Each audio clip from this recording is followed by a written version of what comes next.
Hi, everybody. This is Silvio Canto in Dallas, Texas on Sunday, September the 28th. And welcome to our commentary. We're gonna talk in a minute about the New Jersey governor's race. I have a few thoughts about that because something interesting happened here in the last couple of days that could have an impact in that very contested race at the moment. But let's talk about a post that I have over at the American Thinker today, Sunday morning. This is the end of the baseball season. This is the last day of the baseball season. And there's a great story of the last day of the baseball season back in 1941. That's what I talk about in my post. And it has to do with Ted Williams, the great Ted Williams, who, of course, is in the Hall of Fame and the last man to hit 400. He played for the Red Sox all those years. Not only did he play for the Red Sox, but he served not only in World War II, later in Korea. He was a pilot, a U.S. Marine pilot. So very interesting character, Ted Williams, one of the old time greats. Well, it turns out that on this day in 1941, September 28th, Ted Williams woke up for the last two games of the season. They were going to play a doubleheader. The Red Sox and the A's were going to play a doubleheader. It meant nothing because the Yankees had already clinched the American League pennant. So it was just another two games to finish the season, a doubleheader to finish the season. And the manager went up to Ted Williams and said, "You don't have to play today, Ted. You're already hitting 399.6, which would have been rounded up to 400, and he would have gone down as a 400 hitter." So Ted Williams said, "No, I don't want it that way. I don't want to hit 399.6. I either hit 400 or I don't. But I don't want people reminding me for years later that I really didn't hit 400, that I hit 399.6. So he went in, he played the doubleheader, he went 6 for 8 and ended up with a batting average of 406, which is what it was at the end of the doubleheader. So what a great moment of courage and just candor and just everything, character, whatever you want to call it, about Ted Williams that day, putting everything on the line to make sure he hit 400 for real. He didn't want to be a 399.6 hitter, rounding up to 400. He wanted to hit 400, and he did. Ended up hitting 406. Anyway, it's one of my favorite baseball stories. End of the day, end of the season baseball stories. All the games are in now, and the postseason lineups are coming up. We'll get into that probably during the week with our friend Dave Michaels. I'll see if we can get together with him and talk a little postseason baseball. But what can I tell you? I love that Ted Williams story. Speaking of sports, I always talk a little sports on Sundays just to change the scenery. I mean, our politics is a little crazy to say the least. But the Cowboys are playing the Packers tonight.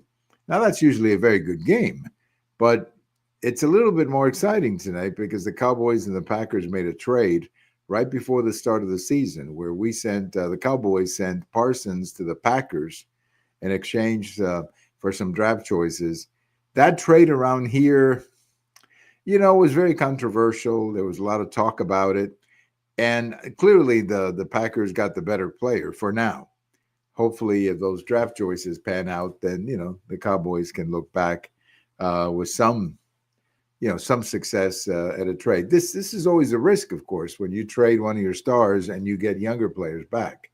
You never know how the young players are going to do. So we wish Parsons a lot of success up in Green Bay. And they're playing tonight. So that should be a great game later Sunday night. Well, let's talk a little bit about New Jersey. As you probably know, there's a governor's race coming up there in November. New Jersey has been kind of an interesting state over the years because very often it goes the other way. If we have a Republican president, they go Democrat. And if they have a Democrat president, the state goes Republican. It's been that way for a few seasons right now. I remember when President Obama was elected in 2008, that the Democrats or the Republicans won the governorship, also in Virginia as well. I don't think Virginia is going to be a problem for the Democrats. I think they'll keep that one. But New Jersey is turning into a very interesting contest because the Democrat is having a little bit of a scandal, something with her military background. And the Republicans have a really good candidate, a guy who is very well known, a good businessman. He comes across very strongly. And it's a dead heat right now, according to most of the polls. This was not supposed to be a dead heat, but it is right now. Now, a couple of things are going on in New Jersey. During the last election, New Jersey moved to the right or moved to the red quite a bit, something like 6 points. And it ended up being a 6-point victory for Kamala Harris after it was, I think, over 10 or 12 for Joe Biden in 2024. So this is becoming a very competitive state for the Republicans, and this could very well be the year that we see another Republican governor. But there's the big story that I believe it could have an impact in what's going on in New Jersey, and that's the story of Joanne Chesimard. Let me just give you a little story about Joanne Chesimard. Back in the early 1970s, 1973, I believe, she was involved in some radical politics in New Jersey. She was arrested. She was put in jail. She eventually escaped from jail. And as part of her escape, or later after, she was involved in a shootout with some other people, and they killed a state trooper in New Jersey. Then after that, she escaped to Cuba, where she was granted asylum. And for all these years, she has been living in Cuba, nearly 50 years now, with an asylum from the Castro government. And all these years, the United States was hoping to bring her back. It was always a contested issue there in New Jersey. And Joanne just passed away a few days ago, and she passed away in Cuba. And there were some commentaries about her, talking about how great she was. Well, she's not a great woman. She killed a police officer, as I said. So this could very well become an issue in this campaign. The Democrat candidate for governor has not said anything yet, but the Republican governor or candidate for governor has. And I think if the Republicans handle this well, this could become a real problem for the New Jersey Democrats, because not only is she going to have to answer, the Democrat, that is, candidate, is going to have to answer questions about this lady, Joanne Chesimard, but I actually think the guy running for mayor in New York should be asked the same question. This lady is not a hero. This lady is a cop killer, and she was hiding in Cuba all these years and became a symbol of anti-Americanism. So, rest in peace, Joanne Chesimard. We obviously don't wish anything bad for you, but I think there has to be some justice or closure on that particular case, and I think it should become an issue in the upcoming governor's race. I hope it does. I hope it does, because what she did was terrible, killing a police officer, and the fact that she got away and she was never sent back by the Cuban government. And by the way, speaking of that, when President Obama was down in Cuba in 2016, basically negotiating the opening of the base and diplomatic relations with Cuba, that was a contentious issue. Many people wanted President Obama to say, no, we're not going to put an embassy until you give us back this lady. There were also some other prisoners in Cuba who had been given asylum by the Cuban government, but she was the top one. And she was never returned to the United States. And I never understood why President Obama didn't put pressure on the Cuban government, basically saying, no embassy, no, Joanne, you're not going to get an embassy. And they would have done it. The Cuban government would have done it. They had no reason to keep Joanne. She had basically all of her political value had gone away after all these years. So anyway, I think this could be a contentious issue in a very contested election right now. It's going to be very close in New Jersey, probably by the polls that we're looking at. And this is just the kind of issue that could turn things in favor of the Republicans. We'll have to keep an eye. We'll have to keep an eye on that. Well, one more thing here about this shooting in Michigan at the church. I don't know too many more details than what's out there. Apparently, the killer was a 40-year-old man.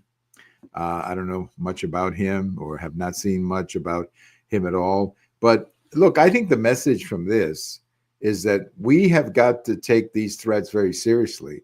And churches, they need protection. And, churches have got to be ready for something like this. And the only way to do it is to have guards, people with weapons who could, at a moment's notice, protect the church. Now, in this case in Michigan, as I understand, the police was really good because they got to the shooter quickly. Of course, the problem in Michigan is that I believe he ran a truck into the church and lit it on fire. And, there was all kinds of problems with that as well. But churches are going to have to understand that they are a threat to this kind of action because we live in a time right now where people do these things. We saw the killing of those children up in Minneapolis at that church. We saw the shooting in Nashville at that other Christian school. So, Christian churches or whatever churches, whatever, they need to understand that they are vulnerable and that they have to protect themselves against situations like this. And the best way to do it is by closing the doors and by making sure that there are people there ready to protect the church and ready to defend the church in a moment's notice. So, our sympathies go out to the families of these people in Michigan. Apparently, there's lots of them in the hospital, and they're even looking for some bodies because that fire, you don't know exactly how many people were killed. So, again, horrible story for this to happen in a church. And our hearts go out to all the families up there in Michigan caught up in all of this. So, bad situation. We have to protect our churches. That's all I can tell you. Our schools, our churches, we have to protect them because we live in times where this is not the good old days where you could leave the door open or assume that if you're going to school or you were going to church that things were safe. They're not. They're not safe anymore. And you've got to protect these buildings from what happened today. Thank you for listening. This is Silvio Canto in Dallas, and we'll talk to you later. And go Cowboys. The Cowboys are playing tonight. Thank you very much. Have a great day, everybody.